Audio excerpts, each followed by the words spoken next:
महाराष्ट्र में सरकार बदलते ही राज्य में घमासान मचा हुआ है।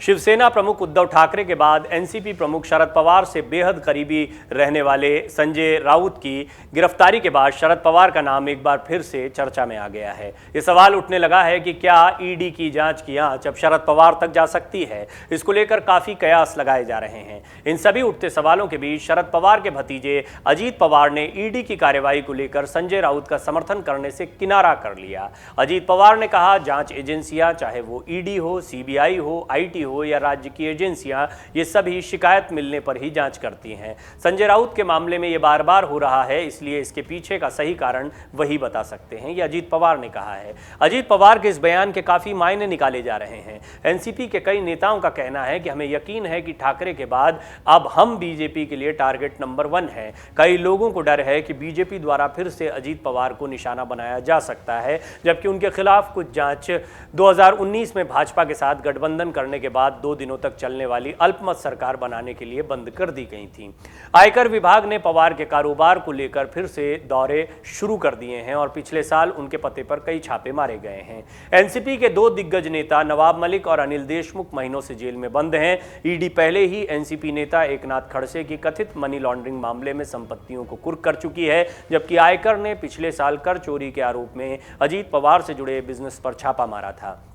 एनसीपी के पूर्व मंत्री हसन मुशर्रफ पर भी उनसे जुड़ी एक चीनी मिल में गड़बड़ी और धोखाधड़ी के आरोप लगे हैं। वहीं 25,000 करोड़ रुपए के महाराष्ट्र कोऑपरेटिव बैंक घोटाले में एनसीपी प्रमुख शरद पवार के खिलाफ केस दर्ज किया गया है। आशंका जताई जा रही है जिसकी जांच अब तेज हो सकती है और शरद पवार को पूछताछ के लिए बुलाया भी जा सकता है। इन सब के बीच ये सवाल लगातार उठ रहा है कि क्या संजय राउत की गिरफ्तारी के बाद ईडी के निशाने पर आएंगे शरद पवार। कांग्रेस के अध्यक्ष सोनिया गांधी से लेकर राहुल गांधी, एनसीपी के चाणक्य कहे जाने वाले शरद पवार, पूर्व गृह मंत्री पी चिदंबरम, झारखंड के सीएम हेमंत सोरेन, लालू प्रसाद यादव, ममता के भतीजे अभिषेक बनर्जी, आम आदमी पार्टी के सत्येंद्र जैन, मनीष सिसोदिया समेत विपक्ष के कई दिग्गज नेता इस समय किसी न किसी मामले में प्रत्यक्ष या अप्रत्यक्ष रूप से ईडी के राडार पर दिखाई पड़ रहे हैं। शरद पवार ने भी बीते दिनों दावा करते हुए कहा था कि उन्हें चुनावी हलफनामों को लेकर आयकर विभाग का नोटिस मिला है।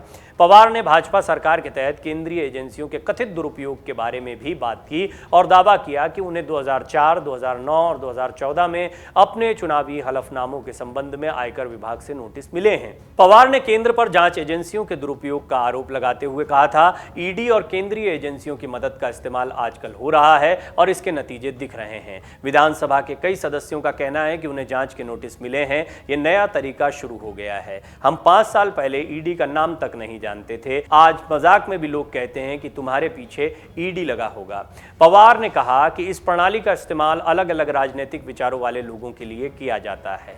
संजय राउत के गिरफ्तार होने के बाद ईडी के बढ़ते मामलों को देखते हुए यह आशंका जताई जा रही है कि शरद पवार तक जांच की आंच जा सकती है। इसका महत्वपूर्ण कारण यह भी है कि महाराष्ट्र में सरकार बनने से सरकार गिरने तक सबसे ज्यादा केंद्र में रहने वाले शरद पवार ही हैं। सरकार गिरने के बाद भी उन्होंने एक प्रेस कॉन्फ्रेंस की थी। आप समझ सकते हैं कि शरद पवार को यूं ही महाराष्ट्र की राजनीति का चाणक्य नहीं कहा जाता है। वो सभी से कुछ ना कुछ जुड़ाव रखते हैं। उनके संबंध हर राजनीतिक दल से देखने को मिलते हैं। यह भी गौर करने वाली बात है कि अजीत पवार के साथ मिलकर बीजेपी ने अपनी सरकार लगभग बना ली थी, लेकिन इस डैमेज को कंट्रोल किया था शरद पवार ने। उन्होंने उद्धव ठाकरे को आगे किया और उद्धव ठाकरे उनके पीछे पीछे चले। वर्तमान में उद्धव ठाकरे के राजनीतिक गुरु भी शरद पवार ही दिखाई देते हैं। देखना होगा आने वाले दिनों में इन कयासों पर सचमुच में क्या मोहर लगती है कि शरद पवार तक भी ईडी की जांच पहुंच रही है। डाउनलोड करें अमर उजाला ऐप और पाएं खबरें लगातार। अगर आप ये वीडियो YouTube पर देख रहे हैं तो हमारे चैनल को सब्सक्राइब करें और बेल आइकन को दबाना ना भूलें। अगर आप Facebook पर ये वीडियो देख रहे हैं तो हमारे पेज को लाइक करें।